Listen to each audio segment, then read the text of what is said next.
आप सुन रहे हैं एजी एंटरटेनमेंट की धमाकेदार प्रस्तुति। माटी के तेल ढार के दिल के जरा दे सरा दे, माटी के तेल ढार के दिल के जरा दे, माटी के तेल ढार के खाते बानी क्रिया फेर करबे नहीं प्यार के, खाते बानी क्रिया फेर करबे नहीं प्यार के, दिल के जरा दे माटी के तेल ढार के, दिल के जरा दे माटी के तेल ढार के।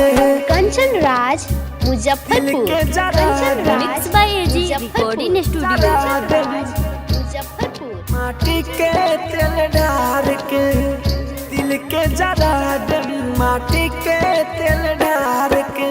जब से दिलवा टूटल बाटे सोची इहे बात के, साचो में नहीं के भरोसा लइकिन के जात के। जब से दिलवा टूटल बाटे सोची इहे बात के, साचो में नहीं के भरोसा लइकिन के जात के।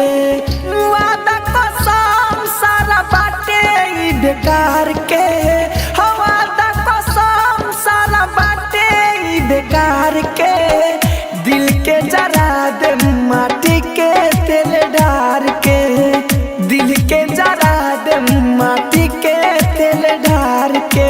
कंचन राज एजी मुजफ्फरपुर, एंटरटेनमेंट की धमाकेदार प्रस्तुति। मुजफ्फरपुर। माटी के तेल ढार के दिल के जरा दे, माटी के तेल ढार के।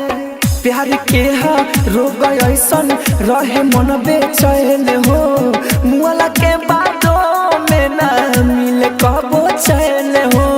प्यार के हा रोग ऐसन रहे मन बेचैन हो, मुआला के बातों में ना मिले कबो चैन हो। कृष्ण बसंत राहुल रोवे पुका फार के, कृष्ण बसंत राहुल रोवे पुका फार के, दिल के जरा दे माटी के तेल ढार के, दिल के जरा दे माटी के तेल ढार के। Mix by AG recording studio Roshanpur Sapaha.